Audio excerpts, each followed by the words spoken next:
Alright, so yun, welcome back to my channel, no? At bago na pala yung channel natin, mga kapatid. So yun, mga kakosa, bago na yung channel natin ngayon, at ito nga yung channel natin ngayon. Ayan, pakita ko lang mo sa inyo. Ayan yung bagong channel na natin ngayon. Dito na yun natin i-upload yung mga video yung gagawin natin at yung mga video reaction na daily viral, tsaka yung mga patungkol pagdating dito nga sa balita na ginagawa natin ng komentary. No? Nagko-komento tayo. Dito nga, sabi nga nila, ang hirap daw uli magsimula. Pero para sa akin, hindi naman. Ito, magsisimula ulit tayo ng panibago. Kasi wala na natin yung usapin pagdating sa mga video reaction. So, pure lang po ito na video reaction at wala na pong halong di ba? Na ibang vlog na upload na kung ano ng video. Pero ito, pure na po siya. So, subscribe na po kayo mga kakosa, diba? Mga kaibigan natin dyan, yung mga followers natin dyan from YouTube to TikTok and Facebook. No, dito na po kayo mag-subscribe, no? Alright. Ito nga mga kababayan, pag-usapan nga natin. Ito. Pag-usapan nga natin itong bagong unit team. Sinusulong ni Trillanes. Ito nga yung sinusulong ni Trillanes, no? Ayan. Unity team ng kakamping Dilawan at Pro Marcos laban sa pamilyang Duterte. Grabe, no? As in talagang laban sa pamilyang Duterte. Alam nyo, nakikita ko dito mga kababayan, talagang yun. Yung datingan nila, desperado na. Oo, mga kababayan. So, ayun yung nakikita ko dito. Talagang, biruin nyo, di ba? Di ba? Lahat na lang kinasuhan niya. Si Bato, kinasuhan niya. Tapos si Pangulong Duterte, talagang tinarabaho na itong, lintik na to, no? At bukod nga dyan, pati si BP Sara, no? Tawag na ito, kinasuhan niya rin. Di ba? Dun sa graft and corruption. Sana mapatunayan mo. At tingin ko wala naman naniniwala na rito. No, wala na naniniwala rito kay Trillanes. Ang naniniwala na lang dito, tanga-tanga talaga.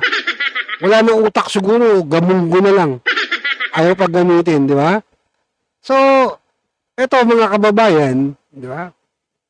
Binibigyan lang natin ng reaction tong sinasabi ni Trillanes. Alam nyo, kung tutusin, wala nang bilang to eh. Dapat hindi na natin yung binablog to, hindi na natin to iniintindi eh. Nasama lang talaga yung bagong tambalan daw. At panoorin natin yung balita tungkol dyan. Sinusulong ni dating Senador Antonio Trillanes na magsanib puwersa ang oposisyon at administrasyon. Ito lamang daw ang paraan para matalo si Vice President Sara Duterte sa 2028 presidential elections. Narito ang express report ni Rainiel Pawid.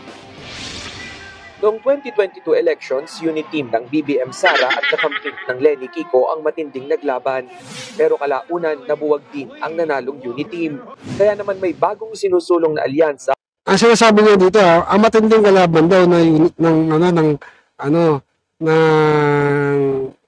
Marcos BBM ng unit team noon, kundi si Kiko tsaka si Lenny. Hindi nga nangalati. Ano mo, totoo naman di ba? Sila lang yung talaga yung pwedeng lumaban noon.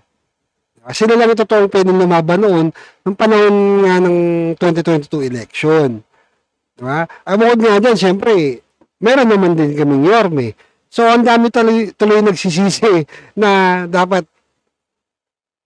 si Yorme na lang yung naging presidente. Hindi na lang si Marcos. Nagsisisi sila ngayon, di ba? Kiniklaim na daw nila yung pagsuporta nila. At least ako, alam ko sa sarili ko, sino binoto ko. Ayun lang yun. Patuloy natin to. Para sa 2028 presidential election si dating Senador Antonio Trillanes. Yan ang pagsasanib ng mga taga-suporta ni dating Vice President Leni Robredo at Pangulong Bongbong Marcos. Ang tinutulak ko nga ay magsanib puwersa pa. Biruin nyo yung dating magkalaban talaga, yung sinusuka nila, di ba? Yung sinusuka nila sa panahon noon na sinasabi nila na, ay, never again. Ngayon, kinakain na nila. Diba? Parang etat na kinain. Ha? Sukan-suka sila noon, di ba? Noto Marcos. Tapos ngayon, gusto niya pagsamahin. Tapos dumating pa nung time nung 2016 nung nanalo si PRRD, 'di ba si Tatay Digong nanalo na presidente at nanalo si Leni Robredo bilang vice presidente. 'Di ba? Ang gusto mangyari ni BBM noon, 'di ba nagpa-recount pa? Sabi niya nadaya daw siya. Patuloy na rin. Ang middle forces, yung mga kakamping and the others with the administration supporters. Kasi pag ganoon, mas malaki yung tsansa talaga na matatalo nyo yung mga pwersa ng mga Duterte. Ayon kay Trillanes, bukas din daw sa mungkahi ang ilan sa kanilang kaalyado, lalo't naghahanda na umano si Vice President Sara Duterte para sa eleksyon. For all you know, hindi na nila kilala si Leni at that time. So, kailangan mo talagang mas maaga-agang magpakilala. Ngayon kasi si Sara umiikot na eh. Kamakailan lang nang magkitang muli ang dating Ang sabi ni Trillanes, no, ngayon daw si Sara umiikot na. Alam nyo, nung umiikot si Sara ngayon sa mga lugar na na tinutulungan niya, binibisita niya, kinakamusta niya yung mga lugar, kagaya nga nung, di ba, yung sa Mindoro, tapos sasabihin nila walang ginagawa. Kaya sabihin naman nila, nag-iikot na. Ang gulo, no? Ang gulo na itong mga to, no? Ang laki talaga ng takot nila sa mga Duterte. Tutuusin talaga. tandem na sina Naga City Mayor Leni at Senador Kiko Pangilinan. Bago yan, nagsama-sama rin ang mga tumakbo noon sa Leni Kiko slate na sina Senador Risa Hontiveros, mga kongresistang sina Shell Jokno at Laila De Lima, kasama si Trillanes. Alam niyo, ito yung mga tumakbo noon na pagkasenador eh. Hindi sila nanalo talaga eh. Sa sarili nila, ramdam nila. Ramdam nila na hindi na talaga sila mananalo. Kaya nga bumaba sila sa party list eh. Kasi sa party list, may pagkakataon sila. Kasi buong Pilipinas eh. Diba? Ilan lang yung botong kailangan mo. Hindi mo kailangan ng milyon-milyon na boto. Para makaupo ka. Hindi ka mawala. Huwag ka lang mawala sa paggugobyerno. Sa podcast interview naman na Let's Talk with Pia Hontiveros, sinabi ni Senator Risa na maaga pa para may mabuong alyansa sa pagitan ng oposisyon at ng administrasyon. Kailangan daw muna itong pag-isipan at pag-usapan lalo. Umalma na si Risa Hontiveros. Umalma na siya. Kasi gusto nang tumakbo eh. Wala naman siyang choice eh, di ba? Wala siyang choice. Kasi kailangan gusto niya tumakbo sa pagka-presidente. Tama? Gusto niya tumakbo sa pagka-presidente kasi tapos na yung term niya sa pagiging senador eh. Kaya bumaba siyang mayor. Gaya niya si Robredo. Wala na siyang choice. Kaya ang dami lumalabas ngayon eh, na gusto na ang tambalang BBM. Diba? Tambalang BBM, tsaka itong si Leni Robredo. Presidente si Leni, tatakboy nila, tapos itong si BBM, magba-vice president. Diba? Tapos sakmalin ko ni BBM. Diba? Kagaya ng ginawa kay BP Sara, siya ulang presidente. Diba? Ang galing.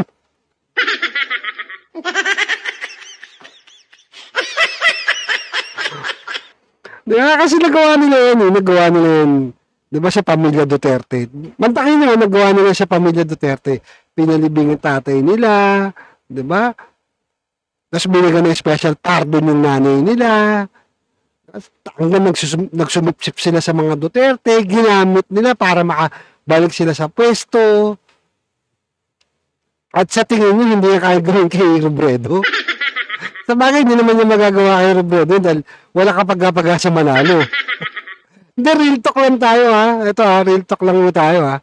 Kasi kung tatakbo ka, nung panahon mo, vice-presidente ka, wala nang ginawa. Tapos itong nakaraan mga balita, nagre-reklamo pa si Robredo. Tama! Di ba nagre-reklamo pa si Robredo? Sabi niya, naging daw yung droga, talamak daw yung droga sa Naga. Naging talamak yung droga sa Naga. Di ba? Mantakin mo, ilang taon na nakaupo si BBM. Di ba? Di ba? Ilang taon na nakaupo si BBM. At ang malupit pa nito, mga kakosa, mga kababayan, mga kosa ko, no? Alam mo ninyo na, 'di ba, ang trabaho ng mayor, para din little president yan. So, kailangan mo gampanan yung trabaho mo bilang mayor. Bakit si Duterte nagawa niya? No, si Tatay Digong sa Davao. Ikaw, hindi mo pwede gawin sa Naga? Wala kang kamay na bakal.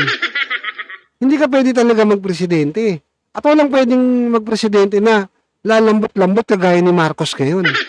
Di ba? Napaka-weak leader. Tandaan niya, ha? Kaya ang dami ngayon, expectation na gusto tumakbo. Nandyan si General Torre, gusto na tumutunog na tatakbo rin, na may nagbabalita o pinamamalita. John Dick Romilla. Masakit nga nito si Bong Revilla eh. Naswak eh. Ha? Naging pahain si Bong Revilla eh. Daloy natin daw.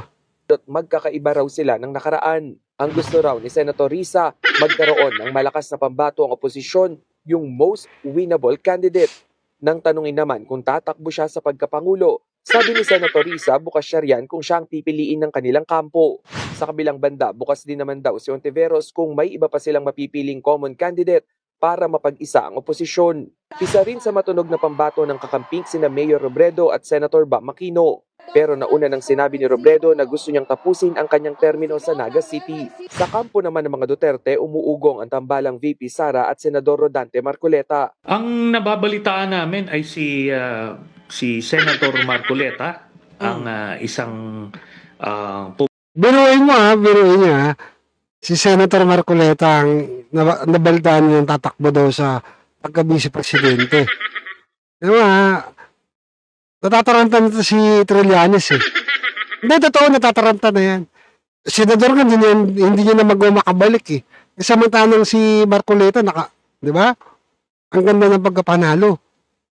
At yung tatakbo yung vice presidente, malamang at malamang mananalo yan. Pero sa tingin ko, hindi si Marcoleta. Hindi si Marcoleta. Patuloy natin to. postura bilang Vice President. Ay, hindi si Ay.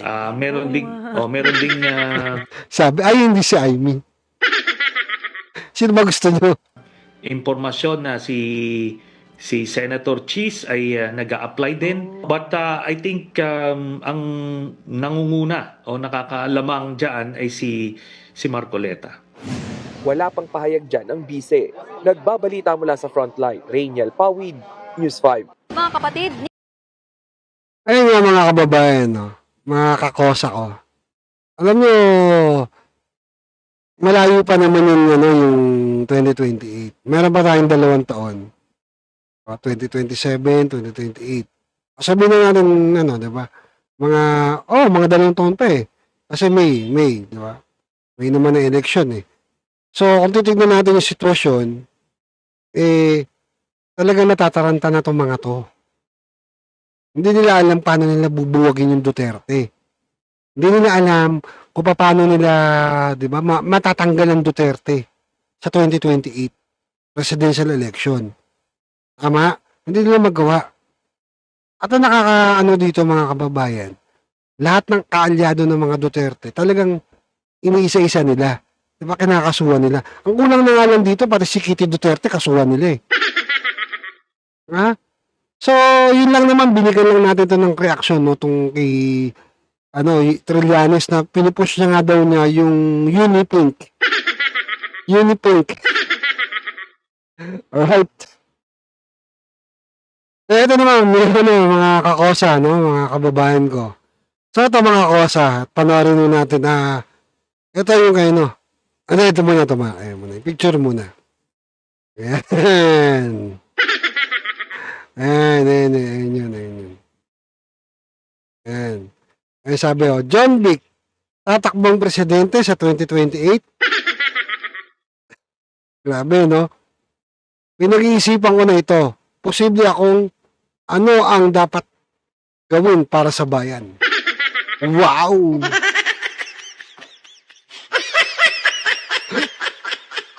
Posible. Posible nga daw kung ano yung para pwede niyang gawin para sa bayan. Nakakatuwa naman to si John Vic Rimulya. Naging DILG lang, nangarap na. Magagaya kay Marosto. Ito, ano rin natin yung, yung sa balita. Inamin ni DILG Secretary John Vic Remulla na posible siyang tumakbong presidente sa 2028. Katunayan, meron nga raw nag-alok na pondohan ang kanyang kandidatura. Narito ang report. Abalang-abala si DILG Secretary John Vic Remulla ngayon. Mula sa paghahanap kay Zaldico dahil sa flood control scandal hanggang sa pagtugis kay Atong Ang para naman sa kaso ng missing sabungeros. Lumulutang tuloy ang pangalan ni Remulla para sa 2028 elections. Sa programang Storycon ng One News, inamin ni Secretary Remulla na merong 2 kontratistang nag-alok sa Wow, may nag-alok sa kanya, 2 kontratista. Alam mo kaya hindi na wala yung ano eh. Yung ano na yan, yung problema natin sa sa corruption. Kasi ayun yung isang problema natin, yung mga tawag na ito, oligarko. Diba? Yung mga pumapondo para doon sa mga gustong tumakbo. Pag takbo, pag nanalo, syempre babawi sila. Mali, babawi sila. Para makaganti sila. Diba? Hihingi sila ng pabor. Hindi, wag na tayo magbulahan. Real talk po yun. Diba? Hihingi sila ng pabor. Kasi popondo eh. Popondo yung mga yun para nga naman makabawi. Diba? Kung manok nila yung mananalo. kanya ng 1 bilyong piso panggastos daw sa kanyang kampanya kung sakali. Pero meron daw itong Laki, kapalit. no? 1 bilyon. How do they make paramdam yung mga ganun ano? Sabi sa inyo, di ba? Merong kapalit. Diba? Kaya hindi mo nawawala yung ganyan sistema sa bansa natin eh.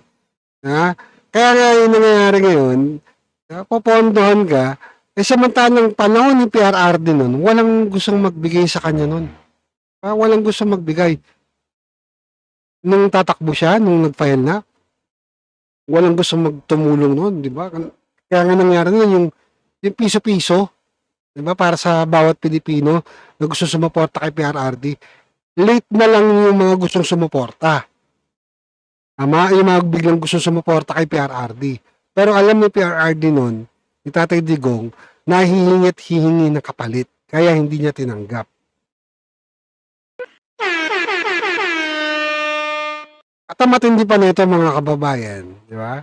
Marami siyang pinagbayad na malalaking tao. Di ba? Yung malalaking negosyante. No, hindi na natin kailangan pangalanan pa. Nagsara nga isang TV network. Kasi hindi nagbabayad ng tax. O, tuloy natin.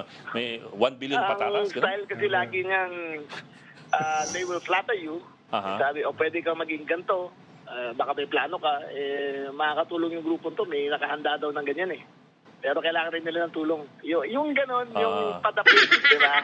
Yung ganyan, veterano na tayo, alam na natin ibig sabihin nun, di ba? Iwas ka na lang, kaya mapahama ka. Hindi raw siya nasilaw sa 1 bilyong piso. Bagamat hindi tinanggi ni Remulla ang balak niyang kumandidato. Pero may balak kayo tumakbo, sir. I'm entertaining it. Meron yan. Debating it. It's possible. What- I know what to do for the country. I know what levers there are to make the country. At ano sabi niya, I know what to do for this country, di ba? Sabi niya. Ano mo pala gagawin sa buong bansa, ba't sa Cavite, hindi mo alam. Ito nakakatakot dito sa ano na to eh. Pag naging presidente to, baka malamang lahat ng poste nasa gitna. Nasa gitna ng kalsada. Yun yan, din yung muna eh. Di ba sa Cavite, nasa gitna ng yung poste nasa gitna ng kalsada. Grabe, no? Alam daw niya eh. Samantalang DILG ka. Diba? Dapat alam mo yun. Better. To be clear, we're talking about the position of president, yeah? Not just any other. Yes. Sa ngayon, nakafocus muna si Remulla sa pag-aresto sa mga puganteng sina Zaldico at Atong Ang. Nagbabalita mula sa frontline. Faye Tobia. Ngayon nga mga kaibigan, mga kakosa, no? Hinahanap nga daw na si Atong Ang. Si Atong Ang, hindi pa kasi mag-text sa atin, eh, no? Para alam natin kung saan siya hanapin. Para pumaldo. Hindi, joke lang. No? At hinahanap nga rin daw na si Zaldico. Ano makikita? Andito ka sa Pilipinas, si Saldi ko nasa ibang bansa. Ha? Kidding aside, no, mga kababayan, alam nyo, kahit sino pang itapat mo sa 2028, kay BP Inday Sara, talaga naman mo mahihirapan. Totoo yan. Kasi nandyan yung problema eh. Diba? Hanggang ngayon, hindi pa ho nasusolusyonan. Diba? Andyan pa po yung problema sa flood control ng mga ghost project na nakikita natin sa social media na hanggang ngayon, nakita ninyo hindi pa tapos. Diba? Anong payat siya na? At nandyan din yung, diba, yung wala pa rin nakukulong. Meron man nakukulong, puro gurami. Diba? Wala yung malalaking isda. Puro contractor lang. Mantakin niya, puro contractor lang. Tapos yung problema na nga daw sa bansang to, sabi ni Remulla, alam niya daw gagawin niya para sa bayan. Kahit ako alam kung ano gagawin para sa bayan. Oo, kung ako magiging presidente, di pulin ko lahat ng mga corrupt. Tandaan niyo mga kababayan, grabe ho yung corruption ngayon. At hindi lang ho yan dahil nakikita at nararamdaman natin sa hirap ng buhay ngayon. Diba? Lalo-lalo na yung mga proyekto ngayon, yung mga imbis na makakatulong sa mga kababayan natin na commuter. Pansin nyo, diba yung subway, yung mga railways natin, yung mga tren na proyekto, hindi na natuloy. So yun lang naman, binigyan na natin ito ng reaksyon, no? At karapatan naman ni Remulla na tumakbo na bilang presidente, pero good luck sa kanya. Baka nga sa Cavite, hindi na makabalik yan. Oo, tansya ko lang. Nakikita ko malakas sa Cavite ngayon, si Kiko Barsaga. Si Kong Kiko Barsaga. Mukhang solid sa Cavite. No? Alright. Ito naman yung kay Saldi ko, mga kakosa, mga kababayan, no? Ito nga, ayan. Ito sabi ni Saldi ko. Ayan. Saldi ko, handang tumistigo laban kay PBBM sa impeachment complaint. Yari ka, no? Dating appropriation budget ng ng House.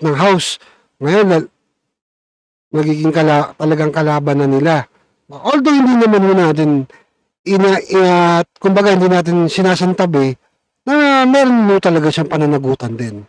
At hindi natin sinasabi na wala ho siyang kinarakot dahil, diba? Ngayon, nagtatago pa din siya eh.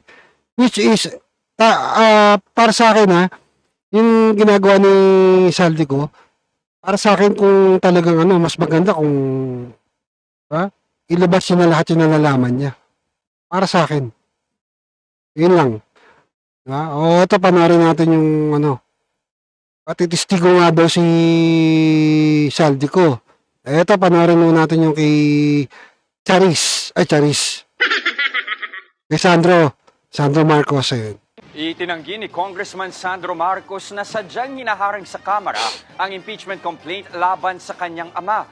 May hamon naman ng isang kongresista kay Zaldico na gusto raw tumestigo laban sa Pangulo. Nasa frontline ng balita niya, si JC Cosco. Hindi haharangin ng Kamara ang anumang ihahaing impeachment complaint. Yan ang tiniyak ni Presidential Son at House Majority Leader Congressman Sandro Marcos. Anya, tungkulin ng Kamara na aksyonan ang anumang reklamo laban sa impeachable officials, kahit pa ito ay laban sa kanyang ama. Tandaan niya, yun ang sabi niya. Diba, hindi nga daw nila haharangin. Tingnan nyo, yung mangyayari. Tuloy. Na si Pangulong Bongbong Marcos, ang dating kongresista at buganting si Zaldico, handa raw tumestigo para mapa-impeach ang Pangulo. Ang sabi ni Congressman Zaldico, kung papayagan ako doon sa i-final ninyong impeachment to become a state witness, kahit nasa Zoom. Tinablayan ni Batangas Representative Jervil Luistro, chairperson ng House Committee on Justice, na siyang dumidinig sa mga impeachment complaint. Kita nyo, nangyari? Biglang tinabla. Grabe, no? Hindi na nila harangin. Pero tinabla. Kasi alam nila mabigat yung final. talagang may laman yung ano, talagang, di ba? May ebidensya, merong mga nakalagay na ano, na napaka, tawag nito, impeachable talaga yung pinasa nila. Ang matindi nito, hinaharang nila, pero yung isang impeachment na pinasa nila, ang bali-balita, attorney daw ni First Lady. So, ang ginagawa, lutong Macau. Ha? Tuloy natin. Kung tetestigo raw si Ko, kailangang umuwi ito sa bansa. Lahat po ng ebidensya supporting the impeachment complaint has to be sworn in before the Justice Committee. He has to come home. Ganon? Definitely. Si Ko ang nagdawit kay PBBM sa issue ng umano'y budget insertions. Pero isa rin si Ko sa itinuturing na big fish sa flood control scandal. Wanted din siya. Noong Miyerkules, naipadala na sa opisina ni House Speaker Bogie D ang unang impeachment complaint laban sa Pangulo. Ilan sa mga inilatag na grounds sa reklamong yan ay culpable violation of the Constitution, betrayal of public trust, pati graft and corruption. Nitong Webes, inihain naman ng Grupong Bayan ay ikalawang impeachment complaint laban kay PBBM, habang grupo naman ni Defensora magsasampa ng ikatlong reklamo. Pero pareho yang hindi tinanggap ng Office of the Secretary General. Siya yung pong nasa Kita nyo? Hindi tinanggap. Grabe, no?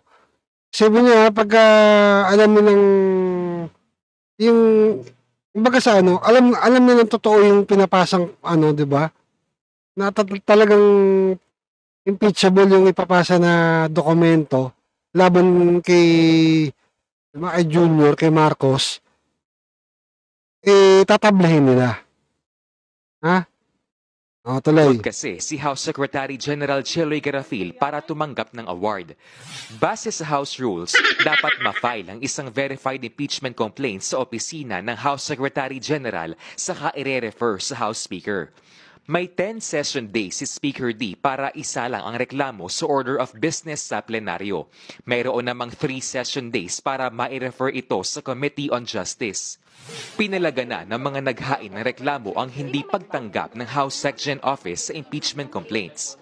Pero depensa nila Lanao del Sur Representative Zia Alonto Adyong, hindi raw casual, clerical transaction o ministerial ang pagtanggap ng impeachment complaint, kundi isang formal constitutional act na dapat ay naaayon sa House rules.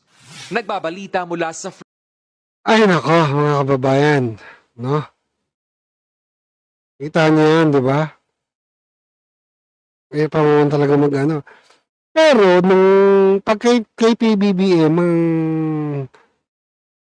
ihahain nila para for impeachment, ang tagal. Ayaw patanggapin. Pero nung nakaraan kay BP Inday Sara, ang bilis. Mas mabilis pa sa 4:00. Ang bilis talagang tinapos nila. Ang takin nyo, minadali nila. Tapos ang daming nakapirma na congressman.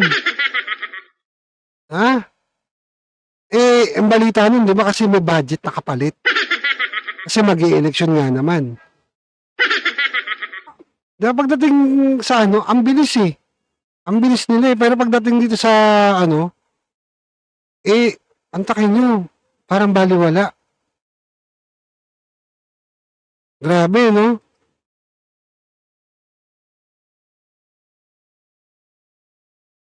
Handa raw tumistigo si Zaldico sakaling matuloy ang impeachment laban kay Pangulong Bongbong Marcos.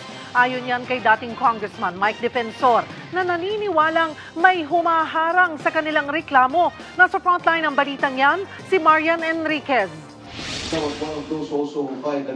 Nakausap daw ng dating kongresistang si Mike Defensor ang pugante at dati ring kongresistang si Zaldico sa telepono. Nang malaman daw ni Ko na naghain sila ng impeachment complaint laban kay Pangulong Bongbong Marcos, nagpahayag umano ang dating kongresista na gusto niyang tumestigo laban sa Pangulo. Kagabi ho, nagpagbigay ng mensahe si Congressman Zaldico. Ang sabi ni Congressman Zaldico, kung papayagan ako doon sa i-final ninyong impeachment to become a state witness, kahit nasa Zoom, kasi ginagawa naman po natin yan under suspended rules, ay tatayo siya na witness dito sa grupo na Yan yung problema eh, di ba? Sa Zoom, ayaw nila pumayag. Ginagawa nilang dahilan, kailangan daw umaten. Tama? So, pwede naman pala. So, ginagawa lang talaga ng palusot na itong mga kongresista na ayaw tanggapin yung, di ba, yung reklamo ng impeachment. file ng impeachment case. Tetestigo raw si Ko sa umano'y pagtanggap ng kickbacks ni PBBM sa flood control projects, pati na ang issue sa maanumalyang budget insertions. Kahapon, nagpunta sa opisina ng House Secretary General ang kampo ni Defensor para sana ihain na ang impeachment complaint. Pero nasa abroad si Secretary General Sheloy Garafil, ang naiwang Executive Director ng tanggapan, hindi raw otorisado na tanggapin ang mga reklamo. Dagdag pa niya, hinaharang umano ni Garafil pati ni na Pangulong Bongbong Marcos at House Speaker Bogie D ang Halatado na talagang ayaw nila tanggapin. Kasi talagang, di ba? Definitely, talagang impeachable yung nangyari noon na at pinapile ngayon ito nila Chavit Singson, di ba, ni Mike Defensor. At kasama nga din si yung Vice Mayor, no? Tuloy natin. mga bagong impeachment complaint. Sabi ni Defensor, unconstitutional ang pagtanggi sa kanilang impeachment complaint. Ayaw nilang pakinggan. Ayan, si Harold Espicio yun. Yun. Harold Espicio pala yun. At ayaw nilang sagutin yung hinain ng taong bayan. Why did you block us all of a sudden? For a ministerial procedure. It is not only that they are not authorized, but they are rejecting our submission. Dahil dito, planong maghain ni Defensor ng mga reklamong kriminal at administratibo laban kay Garafil at sa mga tauhan ng kanyang opisina. Ayon kay Defensor, pinag-iisipan pa nila kung babalik pa sila sa Lunes para muling ihain ang reklamo. Hindi rin tinanggap ng opisina. Dapat tuloy nila yan. Kasi, di ba? Dapat nila. Kasi mas makatingiran to. Diba? Ang usapin dito sa insertion ng budget tsaka doon sa flood control. Yung mga bilyon-bilyon nawawala. At matindi na ito, si Saldi ko pa yung tatayong witness. Pero hindi mo natin inaalis talaga si Saldi ko na dapat na hindi siya managot. Kailangan managot din siya. Ng SecGen ang impeachment complaint na inihain ng grupong Bayan at Makabayan kahapon pero nag-iwan sila ng kopya sa tanggapan. Ayon naman kay House Committee on Justice Chairperson at Batangas Representative Jervy Luistro, handa silang tanggapin ang mga reklamo oras na i-refer ito sa kanila ng plenaryo. For as long as the Supreme Court has no decision yet, we will continue. Ano mo, antay pa yung Supreme Court, oh. Diba? Dapat naman talaga tanggapin nyo na yan. Kaso yan eh. Diba? At hindi basta-basta biro yan kasi bilin-bilin ng pera ng taong bayan bilang diba, ordinaryong Pilipino, ako, diba? Dapat tanggapin nyo yan. Sagutin nyo yung mga paratang sa inyo. Continue proceeding with the impeachment process as provided under the Constitution and under the rules. Nagbabalita mula Yun, di ba? So, itong bagay na to mga kababayan, kasi ayaw nila tanggapin. Alam niyo kung bakit? Marami pong sasabit dito. Di ba? Kung si Saldi ko, nilubog nila ng todo, marami pang sasabit dito. Tandaan nyo yun yung labas ni Kong Libiste na may mga budget, di ba? Sa flood control. Ilang congressman yun, halos ang dami. Dito lang sa Manila, ilang congressman. Kompleto lahat. Tapos ang matitindi nito, yung mga nasa probinsya, ang lalaki din ng budget pero hindi mo makita. No? So, marami mo talagang mangyayari pa. Kaya ayaw nilang tanggapin to kasi wag mo tayo papayag na hindi nila tanggapin to at dapat mo talaga tanggapin nila yan nang magkaalaman na. Pero pag kay BP Inday yan, ang bilis niyan. Ha? Baka nga ng text eh. Isipin mo, warrant nga eh, nasa cellphone pa lang. Pwede na eh. Pero ito, ang dami nilang cheche-boleche. Alright, so yun lang naman mga kakosa, no? Sa lahat ng mga kababayan natin from Luzon, Visayas, Mindanao, mega love shoutout sa inyong lahat. At sa lahat ng mga ating mga kaibigan dyan sa ibang bansa, no? Shoutout nga pala sa mga bago nating friends dyan, na sila Boss Cheats and sa iba, no? Na, ayan, sila Ermaline, sila Tasha, di ba? Ayan, mga bago nating tropa na Duterte supporter, no? Sa TikTok, no? And don't forget to like and share ang ating mga video ginagawa, no? Na video reaction. At dito na nga natin i-upload sa ating bagong YouTube channel, no? The Vice 2.0 NAS. Alright, hanggang sa muli at ingat po kayong lahat and mahalin mo natin ang Pilipinas. Alright.